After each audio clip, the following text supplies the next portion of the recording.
오늘의 사건 반장입니다. 경찰이 오늘 오전 조윤아 양 가족 차량을 인양했습니다. 한편 조 양의 부모가 인터넷으로 수면제와 가상화폐를 검색한 정황이 확인됐습니다. 옛 직장 동료의 생후 4개월 아기 얼굴에 순간 접착제를 뿌린 30대 여성에게 실형이 선고됐습니다.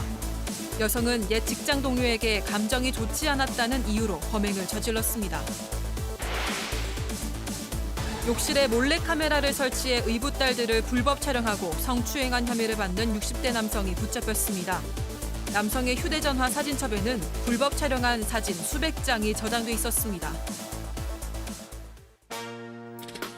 뾰로롱! 아유, 안녕하십니까. 박지훈 변호사님 안녕하십니까. 네, 안녕하세요. 별일 없으셨죠? 별일 없습니다. 아, 저 박 변호사님 너무너무 보고 싶었습니다. 아, 예. 갑자기 왜요? 아, 그게 끝입니까? 뭐 그럼 저도 보고 싶었어요. 예, 알겠습니다. 아, 제가 오프닝 때 뭔가 좀 짠 이런 걸 좀 하고 싶은데 뾰로롱. 아니, 그러니까 하고 싶은데 소재가 이제 바닥이 나가지고 좀 웃겨주세요. 예. 시작은 좀 재밌게 하고 싶어서. 뾰로롱. 죄송합니다. 제가 계속해서 좀 연구를 해보겠습니다. 자, 진실 추적자 사건 반장 시작합니다. 속보로 다들 접하셨겠지만 이 전남 완도 이 송곡항 앞바다에서 건진 그 차량 안에는 시신 세구가 있었죠. 윤아 양 가족으로 추정이 되는데 이 관련 소식은 저희가 잠시 후에 다시 좀 자세하게 전해드리죠. 자, 그리고 날씨 소식인데요. 오늘 밤에도 비 많이 올 것 같습니다. 지금 상암동 여기는 오진 않는데 중부지방 호우특보가 내려진다는데 무려 250mm 이상. 특히 잠잘 때 비가 많이 오면요, 이거 대응하기도 쉽지 않잖아요. 시설물 관리 등등 각별히 좀 주의해 주십시오. 자, 오늘 출연자 소개 올릴게요. 예, 이수진 기자 그리고 박지훈 변호사, 예, 박상희 소장, 김은배 전 서울경찰청 팀장 나오셨습니다. 안녕하세요. 안녕하세요. 자, 저는 나이 많은 할머니입니다. 이 프로그램을 좋아합니다 하신 김길임님, 아유 어르신 반갑습니다. 자, 뾰로롱 소리에 중독됐어요 하신 이경아님, 암 수술하고 나서 힘든 나날을 사반 보면서 버팁니다 하신 황보해늘님, 빨리 쾌차하시고요. 저희 신혼인데 퇴근하고 사반 볼 때만큼은 남이에요 하신 신랑 김성국, 신부 장현정님, 아유 이런.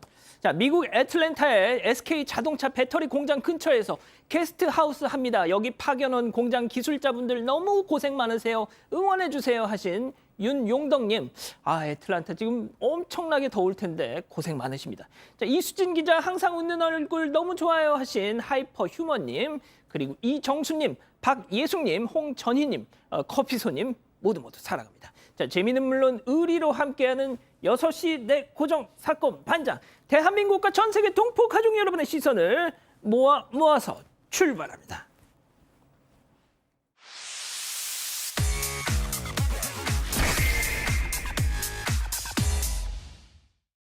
첫 번째 뉴스 바로 보여주시죠.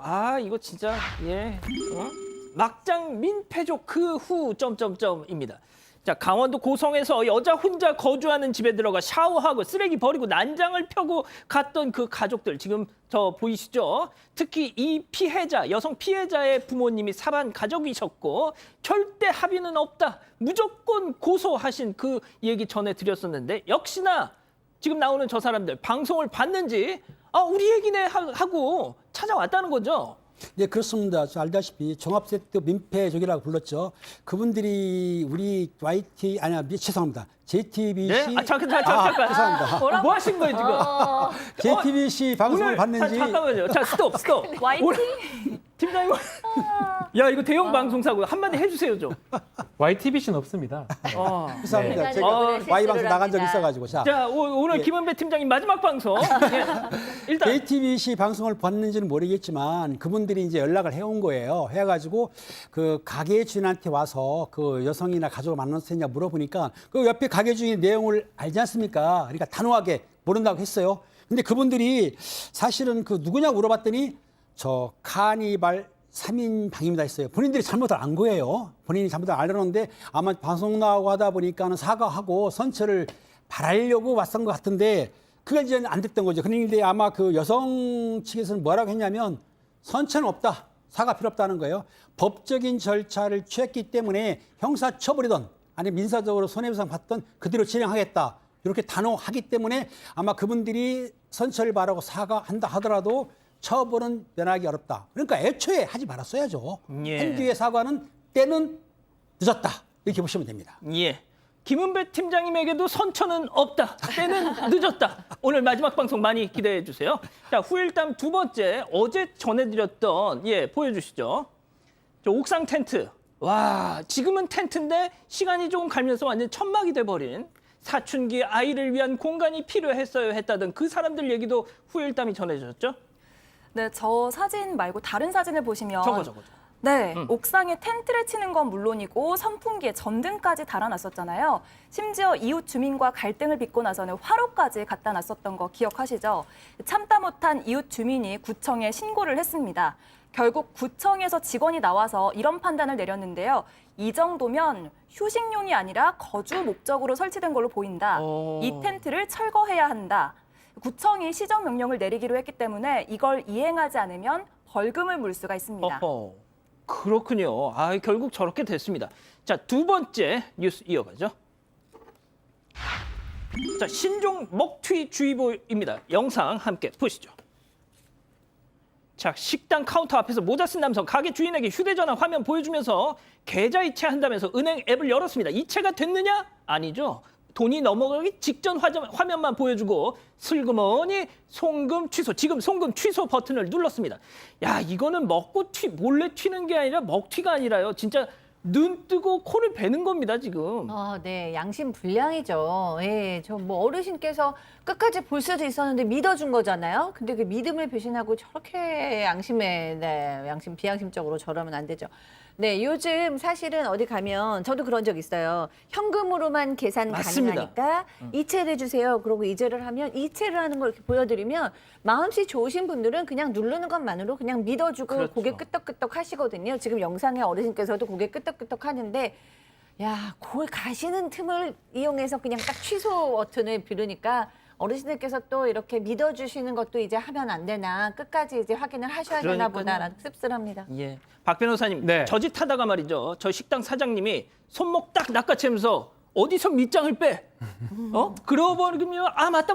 저 깜빡했어. 이런 거 아닙니까 또? 범죄는 성립한 거죠, 사실은. 그래서 성립한 거고. 근데 쉽게 보는 것 같아요. 무전 취식으로 봐서 경범죄처벌법상의 10만 원 이하의 벌금에 처할 수가 있습니다. 그렇지만 저거는 지금 수법이라든지 방법이라든지 저는 예상컨대 상습적으로 반복됐을 가능성이 매우 높아 맞습니다. 보입니다. 저건 사기죄가 성립할 수가 있고요. 재물을 이득을 얻었는데 남을 속였던 겁니다. 그렇기 때문에 요 10년 이하의 징역 또 2천만 원의 벌금에 처할 수가 있는데 사실은 지금 2년간 이런 무전취식하는 범죄들이 뭐 범죄 아닌 것 포함해서 17만 건 정도 된다고 하거든요. 어휴. 아마 드러나지 않는 거 합치면 더 많을 것 그냥 같고요. 소금 뿌리고 말고 이런 분들 근데 많아요. 우리 이제 업주님들이 너무 이런 것 때문에 상처를 많이 받는 것 같습니다. 절대로 해서는 안 될 것 같습니다. 맞습니다. 자, 세 번째 뉴스 또 이어가죠. 여기저기 물폭탄. 자, 전국이 지금 장맛비로 몸살이죠. 그래서 오늘은 빗길 교통사고 영상 준비했는데요. 함께 보시죠. 자, 비가 억수로 내립니다. 2차로엔 트레일러 보이시죠? 자, 그 옆을 지나치는 순간 쏴! 물폭탄. 안 보여. 쾅. 사고 나죠. 네. 진짜 위험합니다. 또 다른 영상 보시죠. 역시 비가 내립니다. 직진 신호 받고 지금 달리고 있죠? 자, 이때 옆차로 트럭. 자, 트럭 쏴! 안 보여. 쾅. 자, 마지막 영상 또 이어갈게요. 자, 앞 차량 깜빡이 등에 브레이크 등에 불이 들어옵니다. 그 속도 줄이나요? 이때 물보라가 팍. 아이고, 물 웅덩이였군요. 속도 줄였지만 그대로 쿵 했습니다. 야, 박 변호사님, 네. 비가 조금 내린다고 해도 지금 보신 것처럼 도로가 이렇게 움푹 패여져 있으면 그렇죠. 이미 내린 비들로 막 웅덩이가 져 있잖아요. 네. 일단 도로교통법을 좀 설명해 드리면 도로교통법상에 물이 고인 곳을 갈 때는 물이 튀지 않게 주의해야 될 의무가 부과가 돼 있습니다. 지금 다 그걸 위반을 했던 걸로 보이고요. 이게 우리가 비 올 때 속도를 줄여라고 하고 또 비 온 이후에도 속도를 좀 줄여라는 이유가 저것도 있는 거거든요. 아하. 갈 때 물을 좀 덜 튀게 할 수도 있고요. 또 마찬가지로 이 사고 났던 블랙박스 차량들도 똑같아요. 조금 속도를 이미 미리 줄이고 갔으면 문제가 없을 건데 뭐 지금 여기 이 차량도 마찬가지입니다. 여기서 그냥 천천히 가면 되지. 뭐 빨리 가면 뭐 할 건데요. 여기서 문제가 생기는 거거든요. 예. 그래서 둘 다 가실이 있다고 봐야 됩니다. 예. 지금 저기서 속도만 조금 줄였으면 그 물웅덩이 빗물을 100% 맞지는 않았을 겁니다. 첫 번째 화면도 그렇고요. 두 번째 화면도 마찬가지예요. 속도를 좀 줄이는 거. 이게 이 물을 튀겼던 차도 마찬가지고요. 예. 이것을 맞은 차량도 마찬가지고요. 그런 부분들이 상당히 아쉽고 둘 다 과실이 있다. 여기서 속도를 줄였으면 하는 아쉬움이 있잖아요. 계속 아쉬움 느껴지죠? 예. 아쉬움이 많이 느껴집니다. 아 근데 솔직히 저도 이런 경험이 있는데 일단 지금처럼 물이 확 튀어가지고 제 앞에 유리를 물이 확 덮치면 네네. 순간적으로 그냥 시야가 눈 감고 운전하는 게 되잖아요. 그렇죠. 시야가 안 보이는 거죠. 예. 그래서 빗길 운전은 좀 조심해야 할 부분이 있는데요.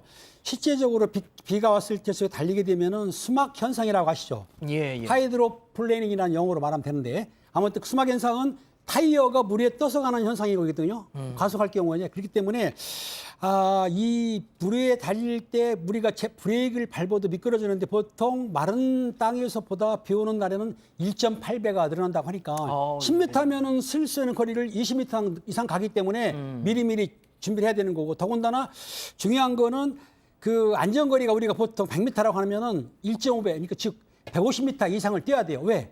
차가 밀려가지고 받을 수가 있기 때문에 아까 보시다시피 저런 상황이 되는 거고 그리고 브레이크를 밟아도 미끄러지기 때문에 타이어의 공기압을 조금 10% 정도 높여라. 무슨 말이냐면 팀장님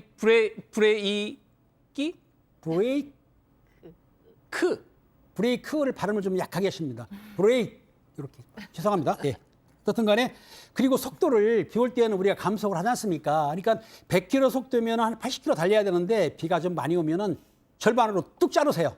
한 50km 정도로 달리시면은 사고가 없을까 싶기도 하고 또 하나 중요한 거는 이 앞에 시야 확보를 좀 조심해야 돼요. 널리 봐야 될 뿐만 아니라 속도도 낮추면서 전조등을 켜가지고 내 위치 또 상대방 위치를 알기 때문에 예. 무단횡단 아니 횡단하는 사람도 받을 수도 있고 앞차를 조심해야 되기 때문에 아무튼 비 오는 날은 속도를 낮추세요. 아 근데 전조등을 팀장님이 켜고. 예 말씀 중에 죄송한데 팀장님이 오늘따라 유독 말씀이 기시네요. 아까 그 실수를 그렇습니까? 의식해서 좀- 그 와티 TBC 이거를 의식한 좀 제가 좀 당황을 했습니다. 예. 예. 아무튼 그 정도로 하시면은 큰 사고는 없을 것 같습니다. 아무튼 뭐 오늘 마지막 방송. 자, 네 네네. 번째 뉴스 이어가죠. 그녀가 수상하다입니다. 영상으로 먼저 어떤 내용일지 보시죠. 자, 경기도 화성에서 여성 손님이 저렇게 택시에 탑승. 자, 목적지에 도착하자 현금 가득 가방에서 현금 계산했죠. 자, 택시에 내려서도 어디론가 통화를 하면서 주변을 찰칵찰칵 찍는 저 여성. 그때 경찰들이 다가와서 이 여성을 체포하는데요. 자, 이어서 말이죠. 지금 체포했고 이어서 현장에 달려온 20대 남성에게 뭔가를 또 설명하는 지금 저 모습까지 짐작되시죠? 자, 팀장님, 그렇습니다. 이 여성 보이스피싱 수거책이었고요. 자, 그런데 저 마지막 장면에 나왔던 그 남성 있잖아요. 피해자였습니다.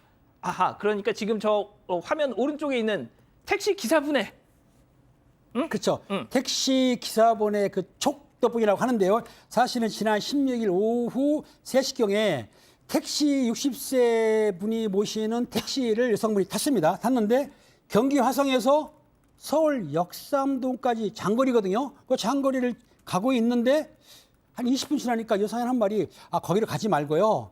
경기 안산역 쪽으로 갑시다 그랬던 거예요. 이상하다. 왜 또 먼 곳으로 바꿀까 싶어 찜찜한 상태였는데 현금을 내면서 영수증을 끊어달라고까지 했단 말이에요. 보통 카드로 사용하는데 그렇게 사용을 안 했어요.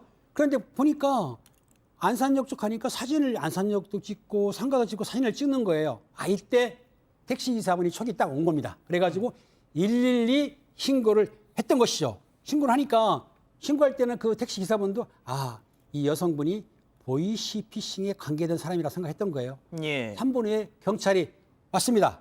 그래서 역 부근에서 검거를 했는데 이 택시기사가 눈썰미가 좋기 때문에 검거했지 않습니까? 근데 이 여성이 아까 그 남성분 있지 않습니까?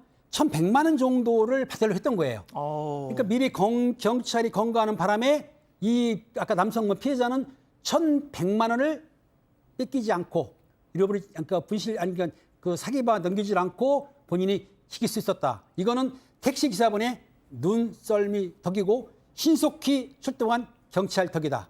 이렇게 보시면 됩니다. 알겠습니다.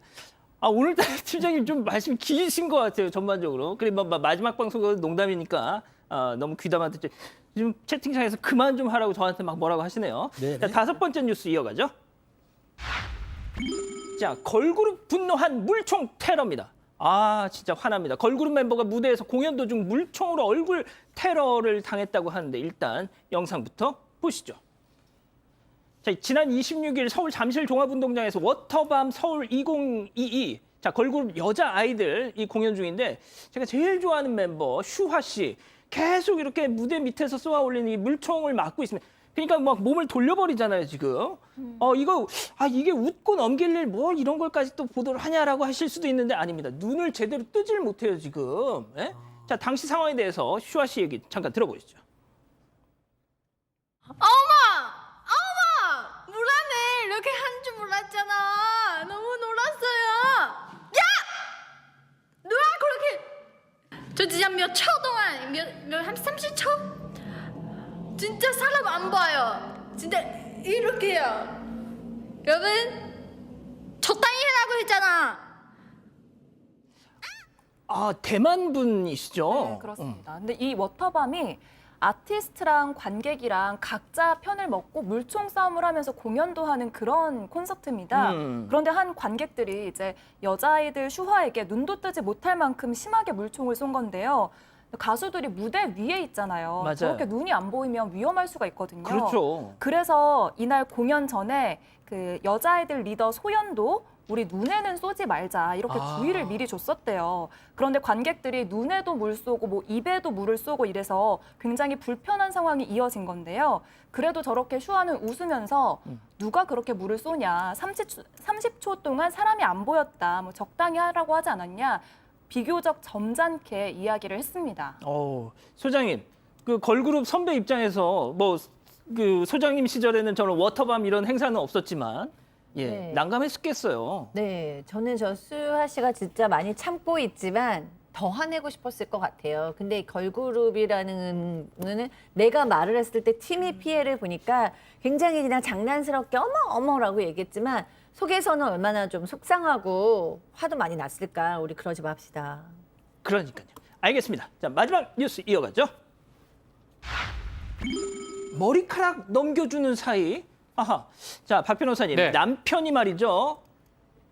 근무하는 회사의 동료 여직원의 머리카락 이거 지금 나오는데 이게 무슨 내용이죠? 자, 커뮤니티에 올라온 사연인데요. 남편하고 아내는 직장 사내 부부라고 합니다. 근데 층이 달라요. 근무하는 곳이. 남편이 근무하는 층에서 어떤 신입 여직원하고 웃으면서 대화를 하다가 여직원 머리카락을 좀 가지런히 정리하면서 뒤로 넘겨주는 그 모습을 남편이 하는 것을 아내가 봤던 것 같아요. 그러면서 이게 좀 스킨십인가 뭔가 부정행위인가 또 아닌 것 같기도 긴 것 같기도 하고 또 보니까 여직원이 남편 생일에 카드를 보냈어요. 선물은 또 없습니다. 좀 애매해요, 하여튼. 그래서 이제 아내가 왜 이러냐 하니까 아이다, 어린이다. 9살 차이 난다. 별거 아니다라고 하는데 이 남편 여직원의 어떤 이런 행동들 뭔가 딱 잡기는 뭐한데 아내 입장에서는 기분이 좀 이상하다, 신경이 좀 쓰인다. 그렇지만 뭔가 어떻게 할 수는 없다. 그러면서 좀 화제가 된 사연입니다. 예. 자, 사내 커플인데 남편이 딱 어떻게 가봤더니 그 동료 여직원의 머리를 이렇게 싹 넘겨주더라. 이거는 소장님 아니죠. 저 개인적으로는 그렇게 생각해요. 네, 인터넷에 요즘 보면 뭐 깻잎을 떼어주냐, 뭐 후드 자크를 올려주냐, 뭐 이런 논쟁이 있는데 이제 심지어 머리카락을 뒤로 넘겨준다. 굉장히 화났을 것 같고, 요거는 조금 뭐 9살 차이가 무슨 또 어린애인가요?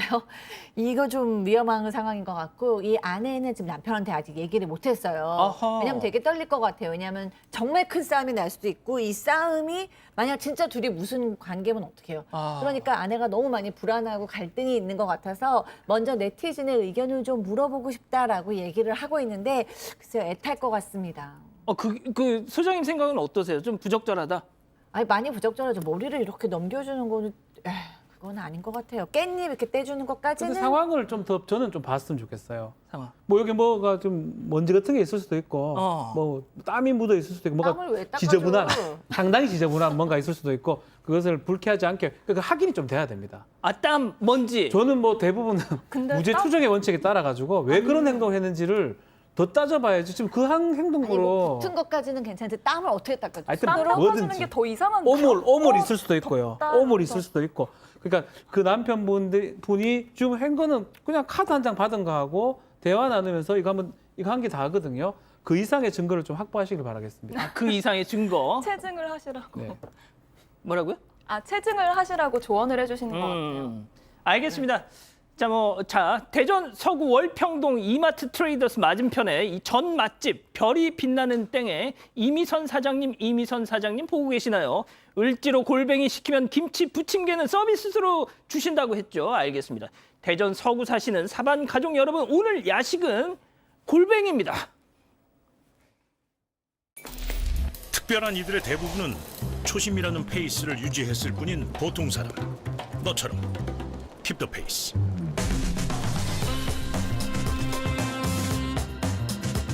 도르코 페이스 3D 모션. 막 쓰세요. 더. 여름은 그래도 돼요. 얼음으로 쿨앤리치 생활 구독 중. SK매직.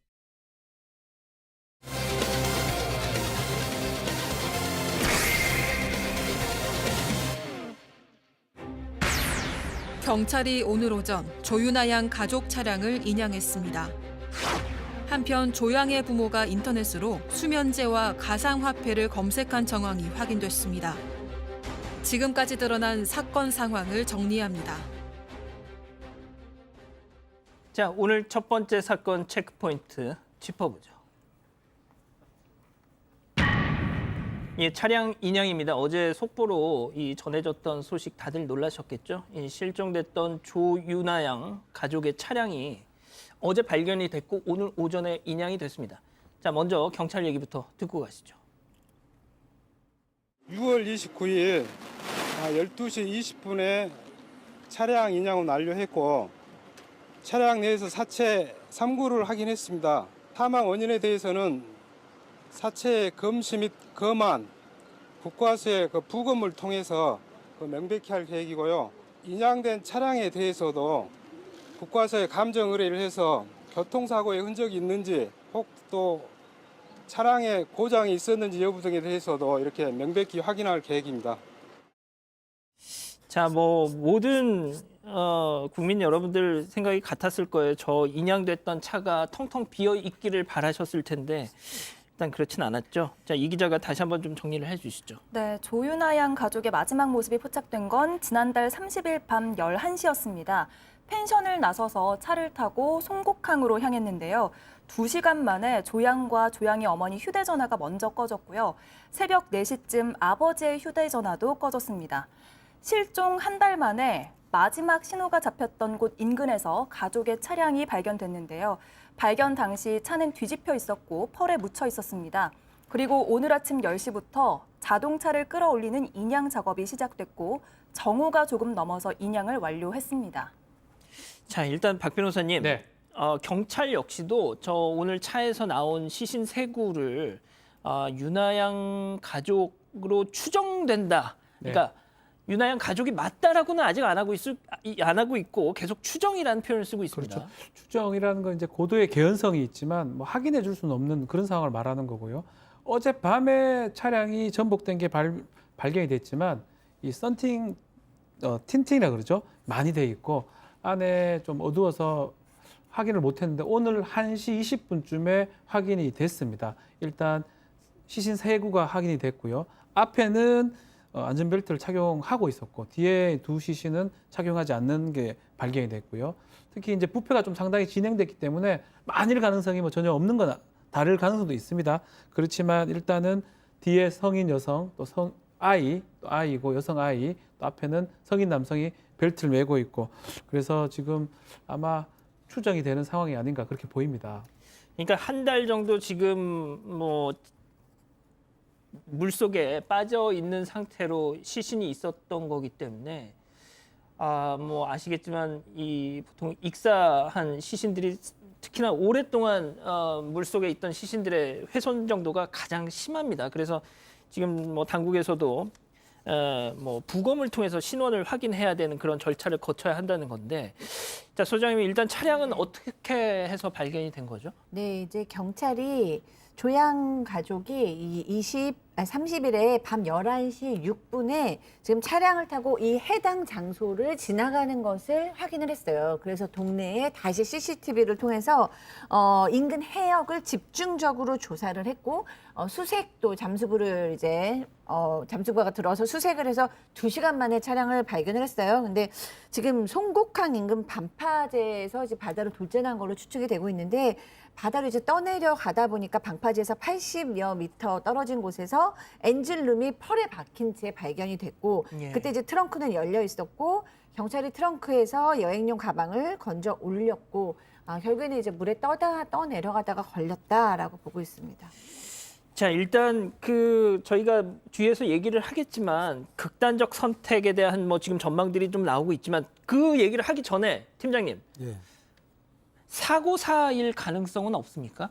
지금 경찰에서 CCTV를 확인해 보니까 사고사일 확률은 극히 낮은 것 같습니다. 지금 차량하고 사체를 발견했지 않습니까? 그럼 차량에 대해서 정밀 검사하다 보면 이 급발진인지 차량 고장인지 아니면 고의로 급가속 했는지는 확인해 보면 나오지만 현재까지 볼 때에는 급가속 쪽으로 무게를 두고 있고요.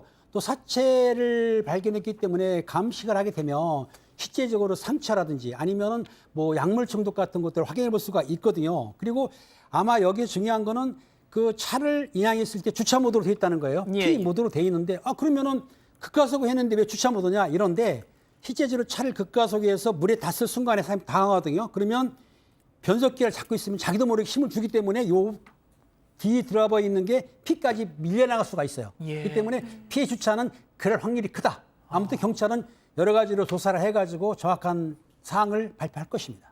그런데 조금 의문이 드는 것이 말이죠. 이 윤하양 가족의 새로운 CCTV를 봤더니 펜션을 떠나기 전에 무슨 말이죠? 분리수거를 하더란 말이죠. 분리수거를 한다. 어떻게 보면 이제 극단적 가능성이라고 친다면, 전제한다면, 아니 뭐 그렇게 결심을 한 사람들이 저런 것까지 하고 가겠느냐, 또 이런 말씀을 하시는 분들이 있습니다. 그렇습니다. 이제 분리수거도 하고 쓰레기도 버릴 상태였고 꼼꼼하게 한 다음에 사라졌는데 가방까지도 챙겼지 않습니까? 그러니까 일부에서는 혹시 완도에서 밀양을 하려고 한 거 아니냐는 말도 나왔긴 나왔는데 아마 이분들이 이제 이 세상을 달리할 때 깨끗하게 하고 싶어서 그렇게 했던 것이기 때문에 그 청소를 하고 가방을 싣고 이런 것에 대해서 큰 일을 두지 마시고 모든 걸 정리하는 거. 물론 여기에서 유서는 발견하지 못했습니다. 현재까지는. 그렇다 하더라도 주변을 정리해서 극단적 선택을 한 것으로 볼 수가 있겠습니다. 예. 자, 그런데 이제 또 지금 얘기가 나오는 것이 윤하양의 부모, 이들이 이제 쓴 이 포털 사이트 활동 이력을 또 따져봤다는 거잖아요. 네. 거기서 뭔가가 좀 나왔죠. 네, 윤하양이 체험학습을 신청하기 전에 부모님들이 포털 사이트에서 극단적인 선택을 암시하는 키워드를 검색한 걸로 나타났습니다. 방파제 추락 충격이나 완도 물대, 수면제 등 이런 단어들을 5월 17일 이전에 검색한 걸로 봐서는 이런 상황을 계획하고 완도로 갔을 가능성이 커 보입니다. 또 루나코인을 검색을 했는데요. 이 가족이 실종되기 바로 직전인 30일까지 이 단어를 검색한 걸로 알려졌습니다. 예. 자, 루나코인 아시다시피 저희도 잠깐 뭐 예전에 말씀을 드린 적이 있었지만 99%가 한 달 반 만에 폭락을 해가지고 그랬던 그 코인이잖아요. 자, 그렇다면 박 변호사님. 네. 결국 그건가라는 생각도 하게 됩니다. 그렇죠. 더 확인이 좀 돼야 됩니다. 이런 부분들은 확인이 돼야 되지만 이제 여러 가지 경제적 어려움을 얘기를 했는데 이 사람이 이전에 이런 코인 가상화폐를 해서 상당히 수천만 원을 벌었는데 수익을 얻었는데 하락장에서 큰 손해를 봤다라고 하고 있고요. 그러면서 사업을 접었다라는 업계 관계자 얘기가 있습니다. 뭐 추측하건대 루나코인을 검색을 많이 했던 걸로 봤을 때는 이 루나코인이 99%가 빠져버렸거든요. 이거랑 지금 연관성이 매우 높아 보이는 상황이 아닌가라고 생각이 듭니다.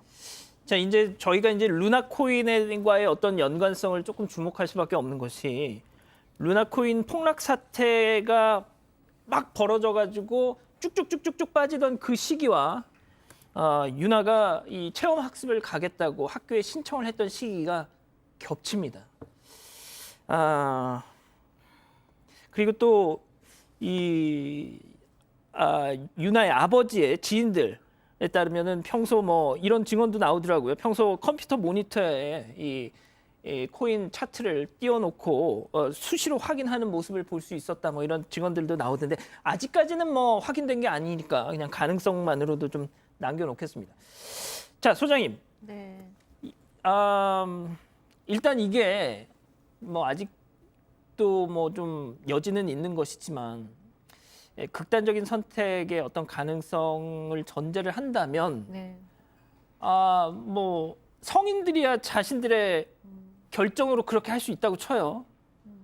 근데 이 유나 이 어린 아이가 부모들의 뜻을 그렇게 따랐을 리는 없잖아요. 그걸 선택했을 리는 없잖아요. 그러니까 지금 온 국민이 이 사건에 큰 관심을 가지고 오늘 너무 안타까워한 건 사실 조윤아 양 때문일 거예요. 조윤아 양이 체험학습을 간다고 들었을 때 얼마나 기대를 안고 갔을 수도 있잖아요. 엄마 아빠랑 같이 여행 가는구나. 근데 이제 이런 일을 당했고 우리가 이런 좀 뭐 아직은 조심스럽습니다만 이런 경우에 가족 동반 자살이다 이런 표현 쓰지 않고 아이 살해 후 자살이다 이런 표현을 썼잖아요. 굉장히 조심스러운 단어기는 하지만 이 경우도 이제 결국에는 그럴 가능성이 굉장히 높다고 보고요.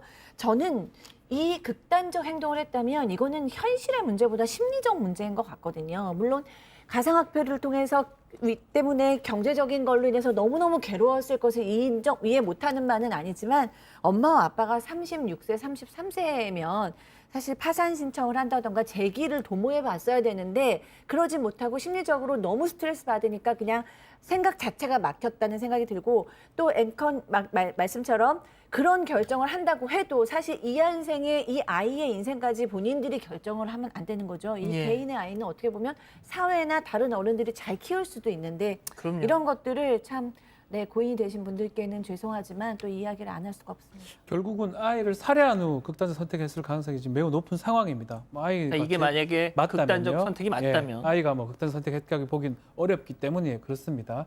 지금 뭐 소장님께서 약간 언급을 했지만 법률적 교육 같은 게 좀 필요한 것 같아요.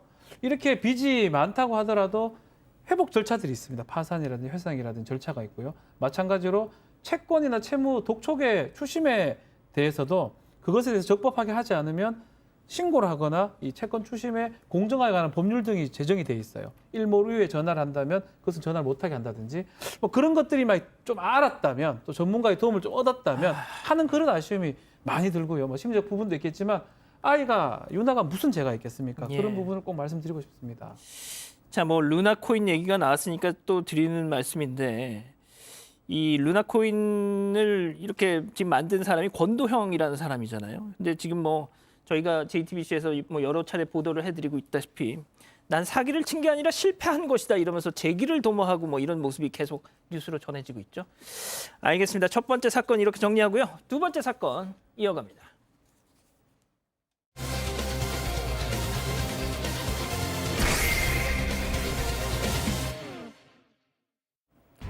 지난해 9월 출산 후 육아에 전념하던 여성의 집으로 반가운 손님이 찾아왔습니다. 이전 직장에서 함께 일하던 직장 동료였는데요. 두 사람은 오랜만에 만나 서로의 근황을 전하며 대화를 이어나가고 있었습니다. 그런데 여성이 미리 돌려둔 세탁기를 확인하기 위해서 잠시 발코니에 나간 사이에 충격적인 일이 벌어졌습니다. 직장 동료이던 여성이 생후 4개월 된 딸의 눈에 순간 접착제를 바른 건데요. 아기는 순간 접착제가 굳어붙으면서 눈조차 제대로 뜨지 못했고 각막에 찰과상을 입어서 한 달 가까이 치료를 받아야 했습니다. 그렇다면 직장 동료는 대체 왜 이런 행동을 벌였던 걸까요? 자, 어제 정말 화제가 논란이 됐던 뉴스인데 이 전 직장 동료가 생후 4개월밖에 안 된 진짜 신생아죠. 신생아의 눈에 순간 접착제를 뿌렸다. 네, 성인들도 순간 접착제 다룰 때는 굉장히 조심하잖아요. 이게 워낙 강력하기 때문에. 그런데 이걸 아이 눈에 뿌렸다는 건 정말 심각한 가해로 보입니다. 사건의 전말은 이런데요. 지난해 9월이었습니다. 생후 4개월 된 딸을 키우고 있는 여성의 집에 예전 직장 동료인 30대 여성이 방문을 했습니다. 두 사람은 집에서 이야기를 나눴고요. 한참 이야기를 나누다가 아이 엄마가 세탁기를 잠깐 확인하러 베란다로 갔습니다. 그런데 직장 동료가 가방에서 순간 접착제를 꺼내더니 아이 양쪽 눈에 뿌려버린 겁니다. 자, 소장님, 순간 접착제 아무리 조심해서 이렇게 뭐 한다고 해도 어떻게 뭘 하다 보면 손에 좀 묻잖아요. 네. 묻으면 진짜 해 겨우겨우 떨어지는데. 그리고 아파요. 예. 떨어질 때 아파요.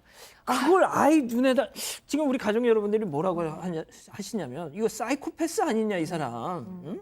그 정도로 볼 수 있죠. 소시오패스가 아닐까라는 생각 저도 하면서 이 기사를 읽었는데 일단 너무 이제 사건이 역대적이죠. 사실 역대적인데 지금 아이한테 아이가 지금 이제 뭐 제거 수술, 속눈썹 제거, 적착적 제거 수술 다 받았다고 합니다. 한 달 정도의 치료가 필요한 상해를 입었고, 근데 그 팩트도 너무 좀 놀랍지만 그런 방법이라든가 그 여자의 심리가 저는 너무 소름이 끼치는 거예요. 그래서 이 여자는 어쨌든 그냥 일반적으로 이해할 수는 없고 우리가 얘기한 대로 소시오패스 정도의 마음을 가지지 않았을까. 근데 4개월 아이는 정말 요만한 아이인데. 예. 그죠? 자, 그런데요. 여기서 끝이 아니었습니다. 이 다음 상황이 더 끔찍한데요. 체크포인트 짚어보죠. 아이가 보고 싶다. 여기서 아이는 자기가 그 순간 접착제를 눈에다 뿌렸던 그 아이가 그렇죠. 그 아이가 보고 싶다고 또 그랬대요. 자, 그 사건은 2021년 9월 4일 날 첫 번째 발생을 했는데요. 뭐 그때 걸리진 않았겠죠. 그러다가 26일이 지난 9월 30일 날 전화를 합니다. 아이가 보고 싶다라고 하면서 다시 집에 재방문을 해요.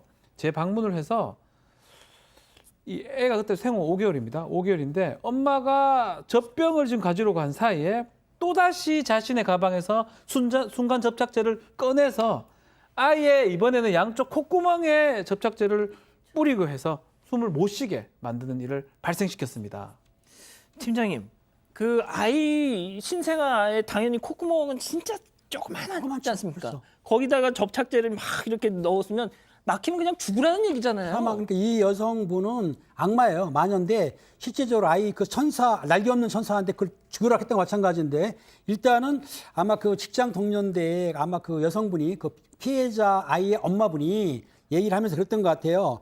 이 가해자가 술을 많이 마시니까 술을 이렇게 마시면 나중에 아이를 태어나면 아이가 뭘 보고 자라겠냐라고 이렇게 충고 조언을 한 거에 대해서 네가 나한테 감히 충고해 이 앙심을 품었던 거예요. 앙심을 품은 거를 본인한테 즉 아기 엄마한테 푸는 게 아니고 그 날개 없는 천사 즉 아이한테 푸는 거예요. 근데 내가 보기에는 아까 뭐 사이코패스, 소시오패스 하는데 다 소용없습니다. 한마디로 이 여성은 악마입니다.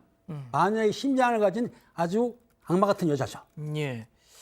아, 사장님, 이게 저는 솔직히 뭐 이런 사건이 있었다니까 그냥 소개를 하면서 뭐 전해드리고는 있지만, 네. 아니, 그러니까 야, 너 술 좀 적당히 마셔. 나중에 애가 태어나면 너 뭘 보고 배우겠니?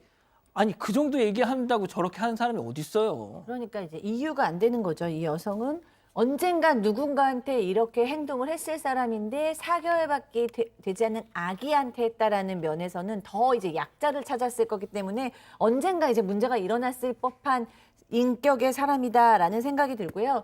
저는 이 아이도 지금 굉장히 좀 안타까워요. 왜냐하면 아이가 이제 뭐 코 접착제도 이제 제거를 해서 목숨에 위험하진 않지만 지금 아이가 낯선 사람들만 오면 계속 울고 그다음에 발육이 잘 되지 않다 보니까 잘 먹지도 않고 보통 아이들의 85% 정도 때문에 발육을 보인다고 해요. 근데 우리가 이제 갓난 애기 때는 얘가 뭘 기억하겠어? 뭘 알겠어? 그러니까 뭐 좋은 데 데려갈 때도 뭐 애 기억도 못 하는데 왜 데리고 가요? 뭐 이런 분들도 있는데요. 그 갓난 애기들이 얼마나 육체적으로 심리적으로 엄청난 그 성장을 하고 있는지를 생각해 보셔야 돼요. 그 심리적인 조직 같은 것도 그때 사랑받은 아이들 아기 때일수록 사랑받은 애들의 성격이나 자존감의 문제가 훨씬 더 탄탄하게 자라는 것처럼 이런 식의 무서움, 두려움, 죽음의 공포까지 갔던 아이들이 말만 못하지 굉장히 정신적으로 심리적으로 트라우마가 될 수 있습니다. 그러니까 말은 못하고 표현은 못하지만 그걸 아는군요, 아이들도. 그럼요. 네. 그러니까 당연히 감정에 좋은 경험이 많은 아이들이 어느 날 말할 때 보면 훨씬 표정도 행동도 편안하잖아요. 어렸을 때 뭐 그 어떤 기관에서 위에서 젖병만 딱 떨어뜨려가지고 사람이 돌봐주는 게 없이 옛날 이제 전쟁 포로 이제 고아원 이런 데서 위에서 딱 젖병만 떨어뜨려서 그 젖을 먹은 아이들이 대부분 다 사망했다라는 연구가 있어요. 그렇군요. 팀장님, 근데 저는 이 사건 좀 보면서 좀 안타까웠던 것이, 그러니까 처음 아이 눈에다 순간 접착제를 뿌렸을 때, 팀장님, 네. 엄마가 뭐야 그 생후 4개월째였다면 이제 자기 팔이나 다리 뭐 이렇게 사지를 마음대로 움직일 수가 없는 상황인데, 그렇죠. 당연히 그렇죠. 그렇다면 누가 이걸 발라놓은 건데, 예. 그 왜 좀 어떻게 딱 그 의심이 안 되셨을까요? 그러니까 의심이 갈 만도 한데 그 직장 동료였기 때문에 설마 아기한테 순간 접착제를 뿌린 게 말이 안 되기 때문에 그렇게 이제 아마 그 피해자 엄마가 간과한 것 같은데, 어떻든 이 악마 같은 심정의 이 여자는 실제적으로 그 아이한테 눈도 뿌렸고 또 콧구멍에도 발랐지 않습니까? 근데 몰랐을 경우, 엄마가 또 몰랐을 경우는 계속해서 범행을 할 여작이 확실한 것 같아요. 그리고 아까 그 소장님 말씀하셨지만 그 아마 그 부모한테 하게 된 부모는 대항하거나 반격을 하는데 아이는 힘이 없어. 반격할 수도 없어요. 그러니까 피해를 고스란히 받아야 되고, 또 아이가 아픔으로 인해서 그 고통을 악용만 얼마나 크겠어요. 그러니까 간접적으로 고통을 전가시킨 거죠. 그러니까 아까 내가 말했듯이 이 악마 그 마귀 같은 심정 가진 사람이 아이한테도 위해를 가하고 엄마도 둘 다 상처를 주게 된 거예요. 자, 일단 이 기자, 처음 이렇게 눈에다 그걸 발랐을 때만 해도 이 피해 아동의 엄마는, 그러니까 방금 뭐 팀장님 말씀하신 건 설마 했겠죠. 그런 짓을 세상에 직장 동료가 할 거라고 누가 상상이나 하겠죠. 자, 그런데 이 사람이 왔다 가니까 또 코에 순간 접착, 아하, 이거구나 해서 고소를 했는데, 그러니까 당신이 그랬지 했더니 이 사람이 오리발을 내밀었다면서요. 그러니까 직장 동료는 일단 자신이 한 게 아니라고 부인을 했고요. 그런데 아이 엄마가 자기를 범인이라고 계속 생각을 하니까 이 엄마를 명예훼손으로 고소를 했습니다. 그러니까 내가 한 게 아닌데 범인으로 몰아간다, 이런 취지로 보이는데요. 이후 재판이 이어지면서 직장 동료는 이번에는 심신미약을 주장하기 시작합니다. 자신이 극심한 조울증이 있고 알코올 의존증으로 진료를 받았다, 이렇게 설명을 한 건데요. 그리고서는 갑자기 범행을 반성한다는 태도로 바뀌었습니다. 아유, 이놈의 심신미약 진짜. 네. 자, 받아들이긴 어렵죠. 근데 원래 이제 기소 자체가 아동학대법 특수상해죄 등으로 기소가 됐습니다. 또 일각에서는 이거 살인죄 아니냐, 살인죄가 아니냐 볼 수 있는데, 이 접착제를 눈에나 코에 넣는 거하고 생명, 사망의 인과성을 찾기는 좀 어렵습니다. 그렇기 때문에 인과성 있는 부분, 특수상해하고 아동학대죄 등만 이렇게 기소가 됐고요. 재판부는 일단 심신미약 주장은 했지만 언행이 이상해요. 처음엔 안 했다고 했다가 막 본인이 명예훼손 고소했다가 나중에 또 인정하는 태도, 이런 거 봤을 때는 사물을 변별할 능력이나 의사가 또 결정 능력이 없는 상태가 아니다, 인정할 수 없고, 또 이거는 발각되지 않은 상황에서 두 번째 범행을 저질렀어요. 또 저질렀어요. 죄질이 매우 좋지 않다라고 봐서 실형인 징역 2년 6개월을 선고를 했습니다. 자, 박 변호사님, 근데 저 여기서 궁금한 게 있습니다. 저희가 어제 전해드렸던 사건인데, 아이를 변기에서 엄마가 낳아요. 그래서 변기물에 빠뜨려서 자기 아기를 숨지게 합니다. 네. 자, 그런데 그 빠뜨려서 죽인 엄마와 아빠는 집행유예가 나왔어요. 네. 근데 이거는 살해는 안 했잖아요. 살해 시도 뭐 어떻게 그런 걸 했지만, 그런데 이거는 징역 2년 6개월. 네. 그 부모는 집행유예. 이거 너무한 거 아닙니까? 이제 그 영아살해죄라고 하는데요. 살인죄에서 감경적 요소가 됩니다. 이 직계 존속이 비속 직전에 태어났을 때 어떤 심신적 불안감 때문에 살해를 했을 때 감경을 해주는 그 요소가 작용했기 때문에 10년 이하의 징역을 처할 수가 있거든요. 그래서 집행유예가 됐던 것 같습니다. 그렇지만 이거는 지금 고의적으로 반복해가지고 지금 가해를 가하려고 했던 모습들이 있거든요. 그래서 실형으로 갔던 걸로 보이고, 그것들은 가만히 많이 됐기 때문에 그 부모들은 집행유예가 선고된 것으로 생각이 됩니다. 지금 우리 가족 여러분들은 이 여성 2년 6개월도 지금 터무니없다고 지금 입을 모으고 계십니다. 알겠습니다. 이렇게 정리하고요. 계속해서 세 번째 사건 이어갑니다.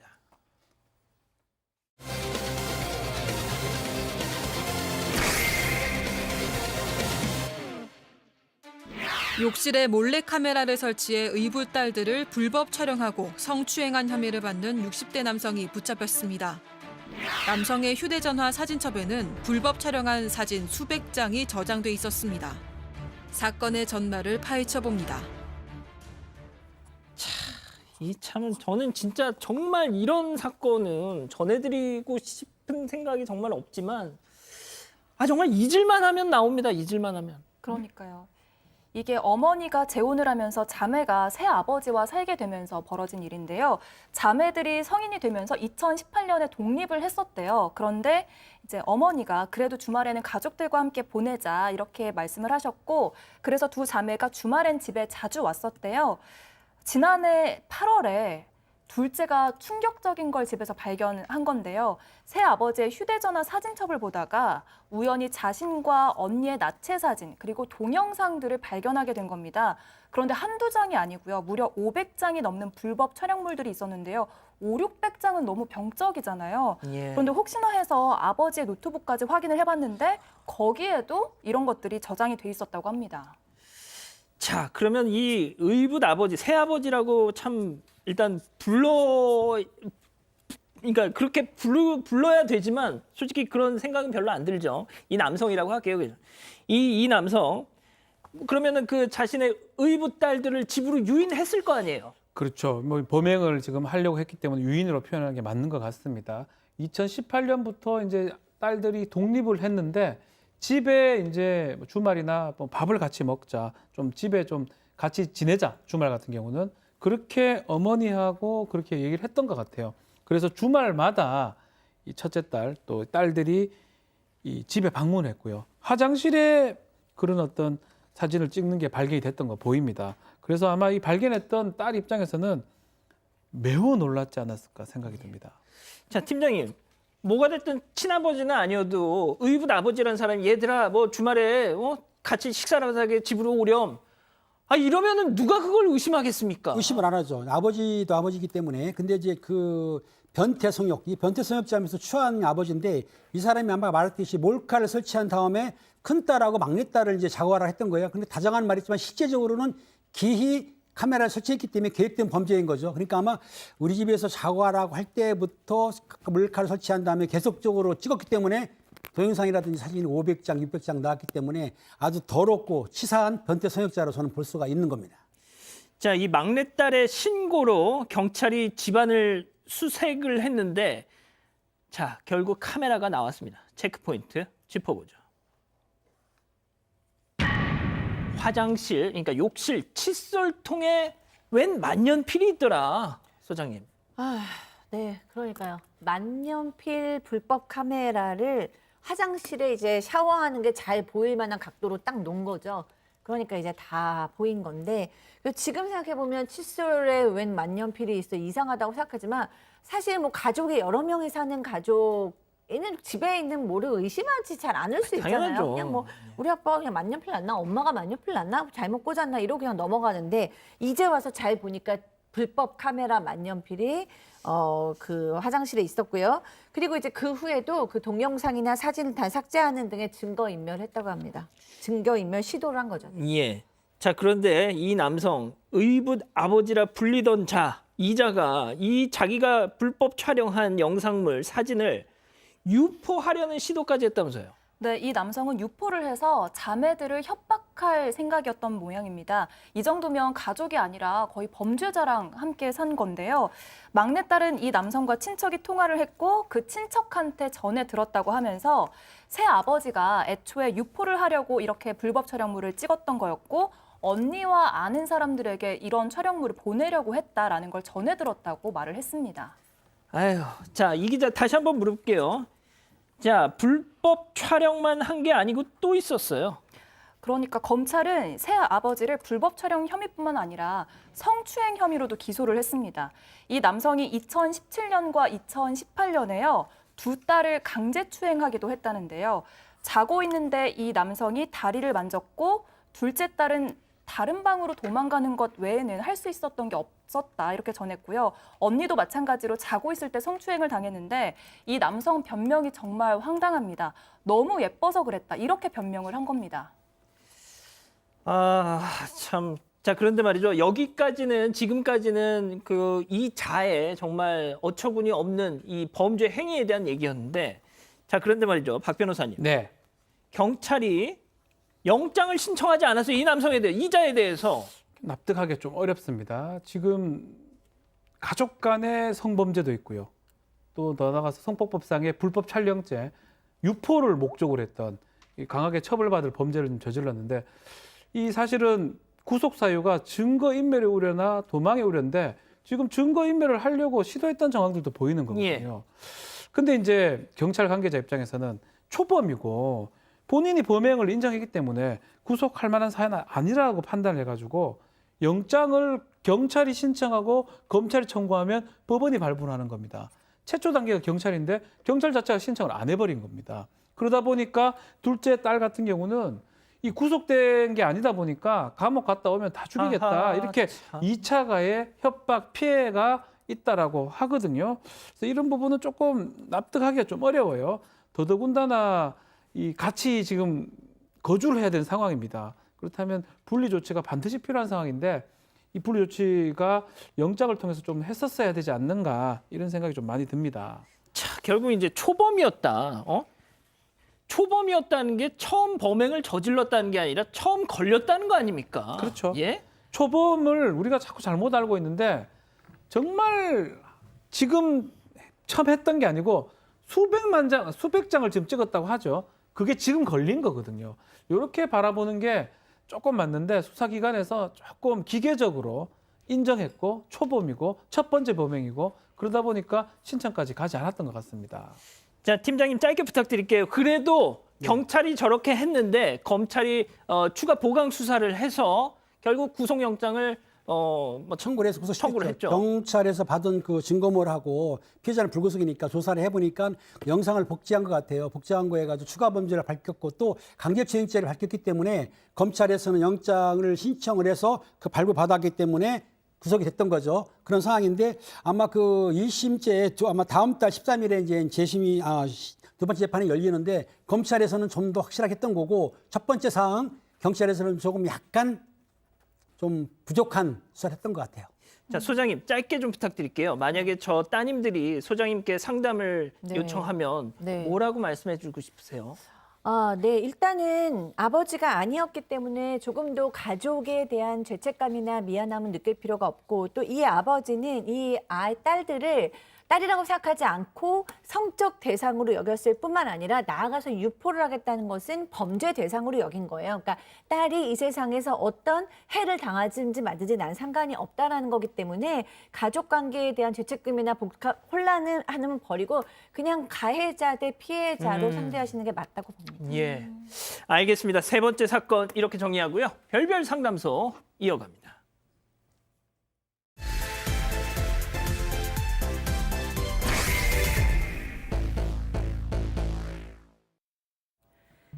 연애 기간 몇 차례 위기가 있었다는 30대 김 씨. 하지만 이 여자를 놓치면 평생 후회할 것 같다는 생각이 들었던 김 씨는 결혼을 강행했습니다. 그러나 신혼여행 도중 먼저 한국으로 돌아간 아내는 짐을 챙겨서 친정으로 가버렸고 혼인신고를 안 했으니 이혼이라고 할 것도 없다면서 이별을 통보했는데요. 아내의 이별 이유, 집이었습니다. 자가가 아닌 전세 아파트에서는 신혼생활을 시작할 수 없다는 건데요. 부모님 도움 없이 결혼 생활을 시작하고 싶었던 김 씨의 생각을 아내는 끝내 받아들이지 못했던 겁니다. 단지 집을 사지 못했다는 이유로 신혼여행에서 이혼을 통보받은 김 씨는 결혼 비용과 정신적 손해배상을 받을 수 있을까요? 오늘 사연도 약간 좀 어떻게 보면 어느 정도 답이 나와 있는 좀 그런 게 아닌가 싶습니다. 아무튼 우리 가족 여러분들 오늘 뭐 비가 와서 그런지 많이들 좀 들어와 계시는데 좀 뭐 생각 좀 많이 좀 올려주십시오. 그러니까 결국 그거잖아요. 신혼집을 전세로 마련한 거 마음에 안 들어. 나 너랑 안 살아 이건데. 자, 백다희 아나운서한테 여쭤볼게요. 그 결혼할 때 백 아나운서는 누가 집을 장만해야 된다고 생각하십니까? 누가 사는 건 중요한 게 아닌 것 같고 상황에 맞게 하면 된다고 생각합니다. 근데 요즘 집 마련이 너무 어려운 시대잖아요. 결혼 후에 신혼부부 뭐 특별 공급도 있고 생애 최초 주택 구입 이런 혜택도 있으니까요. 이런 걸 고려하면 되지 않을까요? 알겠습니다. 우리 백다희 아나운서 시집 갈 때 제가 꼭 이거 녹화해가지고 교과서 직장에서. 답변이에요. 교과서 그러니까, 답변. 네, 언젠가 표준 결혼할 답변. 때가 네. 오면 다양한 방법을 배우자와 함께 논의해 보겠습니다. 아주 좋습니다. 표준 답변. 예, 네. 알겠어요. 그러니까 이거 딱 내가 유튜브 그 다시 보기로 해가지고 우리 나중에 백다희 아나운서 신랑 될 사람한테 꼭 보여줄게요. 알겠습니다. 자, 지금부터 좀 얘기를 해보겠습니다. 연애를 얼마나 한 겁니까? 연애 기간은 1년 정도인데요. 30의 동갑내기 커플이에요. 그런데 결혼에 대한 생각이 두 사람이 좀 달랐다고 하는데 아내는 처음부터 결혼을 전제로 좀 사귀고 싶어 했고 김 씨 같은 경우에는 아직 결혼은 좀 이렇게 생각을 했던 겁니다. 김 씨가 아직 30살밖에 안 되었고 주변에 아직 결혼을 한 친구들이 많지 않아서인데요. 이런 문제로 싸우다가 한번 크게 다퉜는데 그래서 연락을 안 하고 잠깐 지냈던 거예요. 그런데 그때 김 씨 생각이 이만한 여자가 없다라는 생각을 했던 건데 여자친구가 어려운 집안 상황에서도 열심히 공부를 했고 착실하게 직장 생활을 했기 때문이었습니다. 그래서 그때부터 진지하게 결혼 생각을 하기 시작했다고 합니다.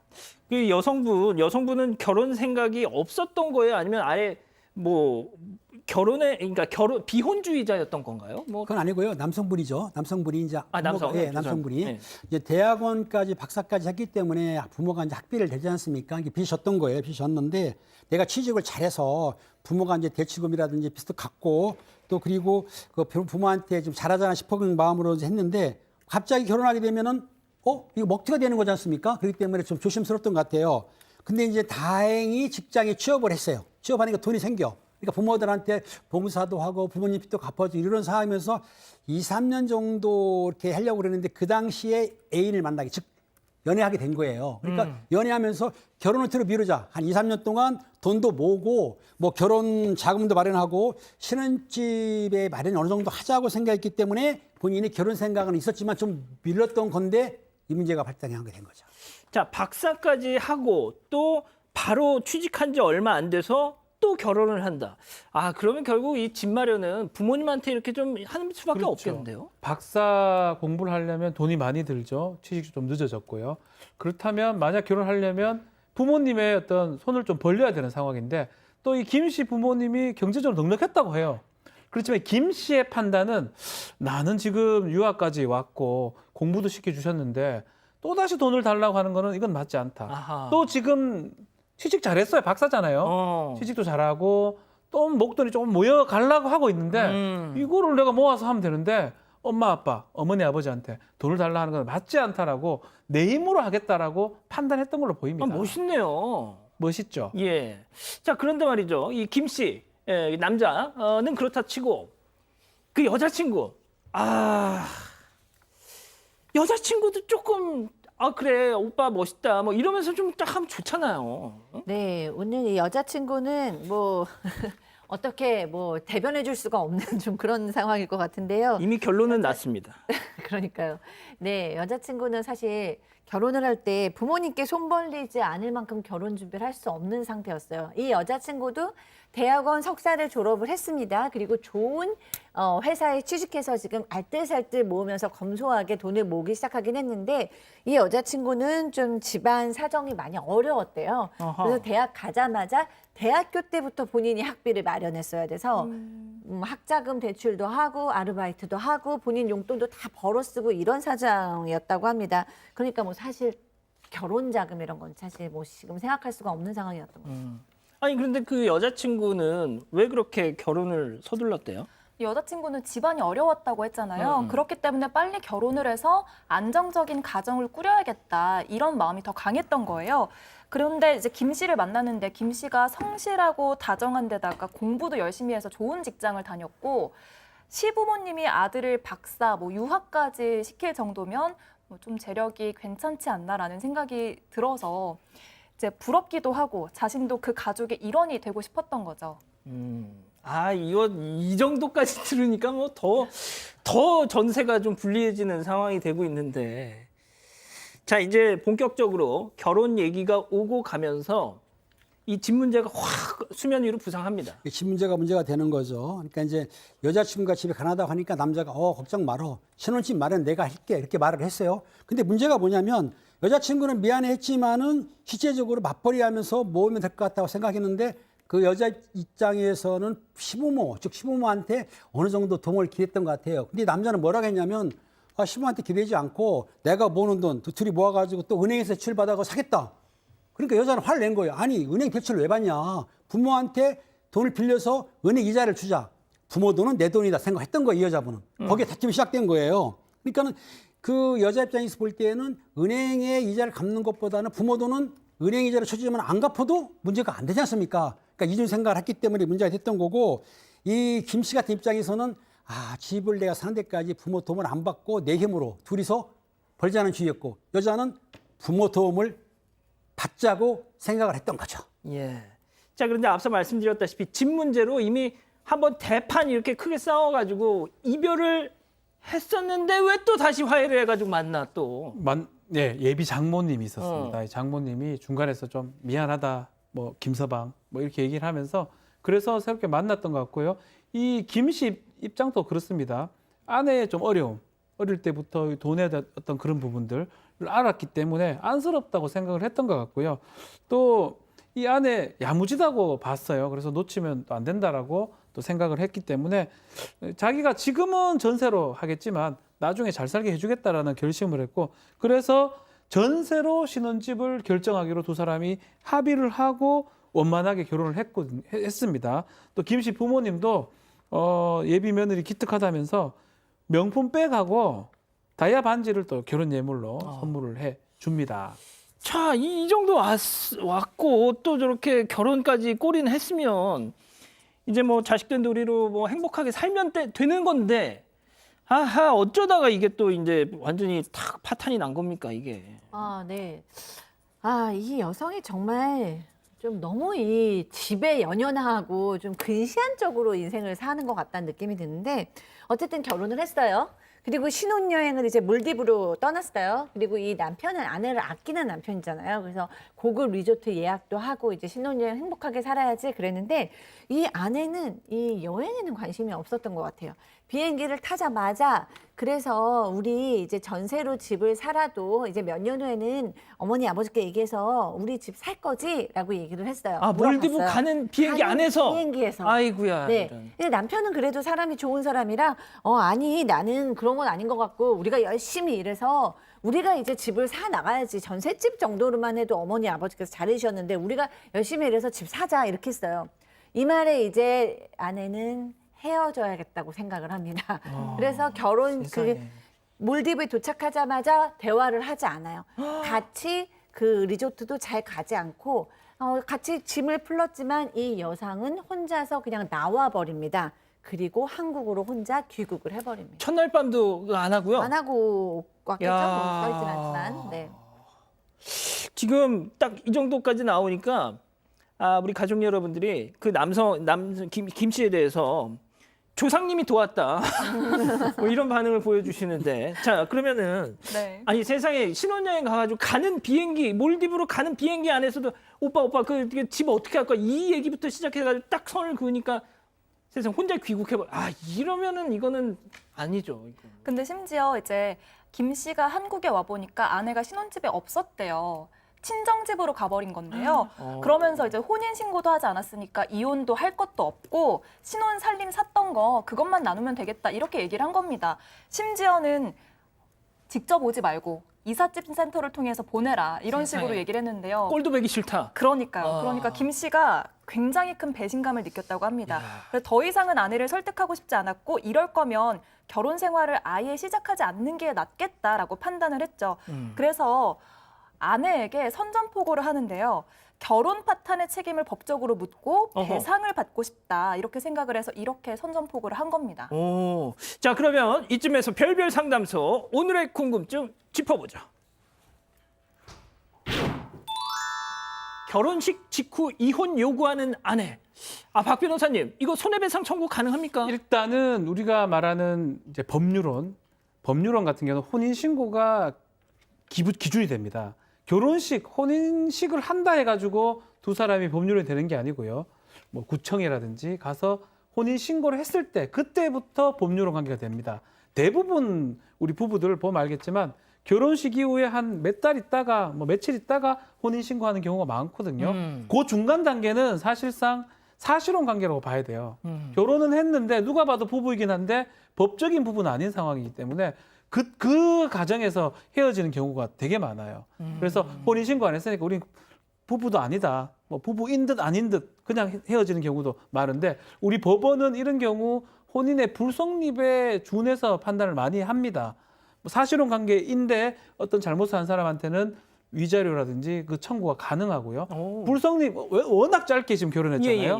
결혼하자마자 지금 헤어진 격이 되니까 이제까지 갔던 게 서로 반환이 됩니다. 예컨대 다야 반지라든지 명분백이 같습니다. 예물로 이게 돌려받고요. 집도 당연히 이제 남편 집 명의로 돼 있으면 돌려받는 거고요. 지금 그런 식으로 손해배상하고 이런 것들을 지금 정리할 수 있을 것 같습니다. 정신적인 거. 위자료도 가능해요. 근데 판례에 따르면 이런 식으로 남편이 이제 결혼식 올렸는데 유부남이 됐는데 이런 식으로 여성이 파탄을 일으켰을 때 손해배상 1,000만 원을 했던 정신적 손해배상 됐던 경우가 있거든요. 이것도 뭐 어느 정도는 가능할 것으로 봅니다. 자, 모닝벨님이 이거 진짜야 지어낸 얘기 아니 진짜입니다. 진짜입니다. 이거. 예? 저 팀장님 인생 선배로서 한마디 짧게. 네, 인생을 살면서 여러 가지 길이는데 급하면 취합니다. 여성분이 기다렸다가 가만 둘이서 전세 살다가도 나중에 이제 부모님 해줄 건데 왜 급하게 서두는지 절대로 인생을 사는데 급하게 가시면은 취하니까 천천히 가시기 바랍니다. 자, 우리 가족 여러분들 반응 지금 뭐 폭발적인데 좀 정리를 해주시죠. 네, 도토리 하나님이 남자 집안 보고 돈에 결혼했는데 예상과 다르게 돈을 안 쓰니까 이혼하려고 하는 거네 이라고 분석을 해줬고요. 남자 잘 헤어졌다. 저런 여자 만나면 평생 고생한다. 사계님이 이 여자와 헤어지고 백다의 아나운서 같은 사람 만나야 된다. 이렇게 남겨주셨습니다. 자, 백다희 아나운서 같은 경우는 이제 방송이었다는 거 좀 그걸 좀 감안을 해주셨으면 좋겠어요. 뭐 진심일 수도 있겠죠. 알겠습니다. 이 정도로 정리하고요. 글로벌 픽 이어갑니다.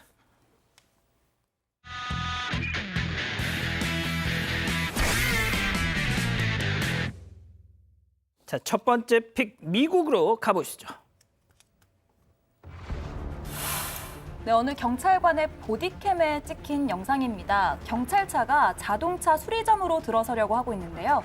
자, 그때 한 남성이 다급히 도망가는 모습이 보입니다. 저 남성이 차량 절도 용의자라고 하는데요. 경찰관이 차에서 내리더니 도망치는 용의자를 다급히 쫓기 시작했습니다. 오, 용의자 빨리 잡아야 될 텐데. 용의자가 들판을 가로질러서 도망을 치자 경찰관도 온 힘을 다해서 뛰기 시작하는데요. 그런데 그새 많이 지친 걸까요? 힘들죠. 조금 전보다 걸음이 많이 느려졌고요. 그러네. 결국 다른 경찰관에게 뒤처지고 말았습니다. 자, 그런데 잠시 후에 경찰관 앞에 파란색 승용차 한 대가 나타나는데요. 자, 무슨 일인지 한번 들어보겠습니다. What's up? Yeah. Nope, that's all right. I appreciate it.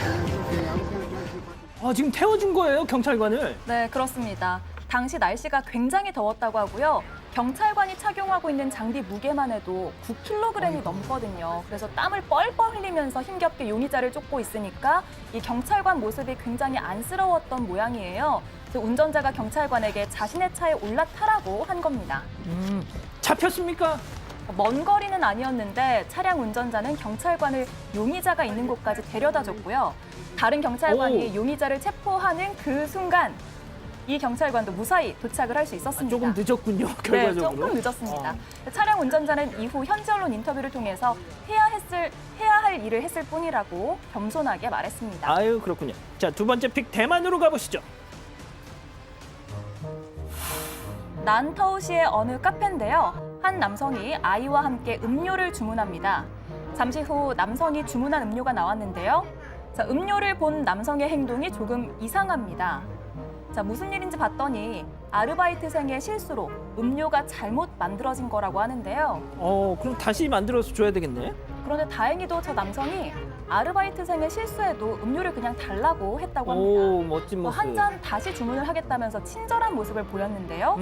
자, 그런데 갑자기 남성이 뭐야, 지금? 음료를 방금 집어 들더니 곧바로 바닥을 향해서 던졌습니다. 아니, 잘 받아 먹을 것처럼 가져가더니 왜 버려요, 저거? 그러니까요, 다른 사람 같아요. 남성이 굉장히 화가 난 것 같은데요.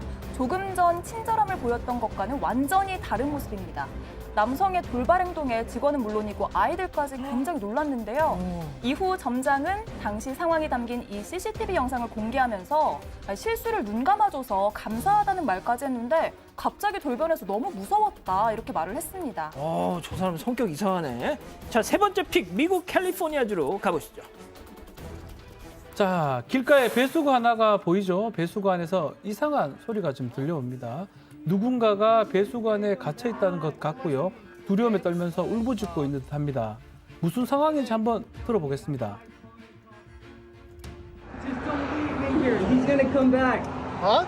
Just please don't leave me here. He's gonna come back. So how long you been down there, dude? Okay, they've been chasing me through the sewers the whole day. 이상해요. 배수구 안에 있던 한 남성이 있었는데 누군가에 쫓기다가 배수구 안에 갇혔다면 행인들한테 배수구 뚜껑을 열어달라고 지금 요청을 했는 상황입니다. 좀 상태 이상해 보이는데. 이상하죠? 예. 행인들은 배수구 뚜껑을 직접 열 수는 없다면서 남성의 요구를 수차례 거절했지만 남성 계속해서 배수구 뚜껑 열어달라면서 울부짖었다고 하고요. 결국 긴급 구조대에 신고가 됐고 이후 구조대원이 출동해서 배수구 뚜껑을 열어줬는데 잠시 후 배수구 안에 갇혀있던 남성이 얼굴을 좀 드러내게 됩니다. 아, 저 사람. 예, 나왔죠. 왜 갇혔는지는 자기도 몰라요. 아직 자기는 알겠죠. 알려지진 않고요. 이 영상을 공개한 행인들은 아마 이 남성이 마약을 흡입했거나 정신적으로 문제가 있는 것 같다는 말을 덧붙였습니다. 알겠습니다. 자, 네 번째 픽, 최근 온라인에서 논란이 되고 있는 영상 보시죠. 자, 휠체어 탄 한 남성이 보이죠? 남성 공항 안으로 들어서자 공항 직원이 휠체어를 밀어주면서 남성 돕습니다. 조금 더 빨리 갈 수 있는 길까지 안내를 합니다. 자, 이 보시는 것처럼 뭐 따로 줄 설 필요 없어요. 좀 빨리 가죠. 비행기 입구까지는 승무원이 또 이렇게 직접 내려다 줍니다. 기내에서 또 비행기를 탈 때는 좀 편하게 지금 느낌이 들어요. 미소도 좀 지어가면서요. 자, 기내에 들어가서는 또 다리도 막 펴면서 아이고야. 편안하게 공항 직원들 또 승무원들이 배려해서 남성이 안전하고 편하게 도착지에 도착을 했습니다. 아니, 근데 저렇게 하면은 편하게 좀 탔겠네요, 비행기. 네, 편안하게 도착했는데 도착하자마자 충격적 샤킹한 일이 일어납니다. 또 무슨 또 충격적입니다. 뭐야, 유주얼 일어났어. 서스 팩트입니다. 왜 일어났어? 휠체어 탄 왜? 남성이 갑자기 두 발로 일어선 겁니다. 게다가 멀쩡함에 걸으면서 공항을 빠져나오기도 하는데 뭐야, 이거? 알고 보니 저 사람 다리가 불편한 게 아니고요. 아픈 척 했던 거예요, 일부러. 아니, 왜? 공항에 사람 많잖아요.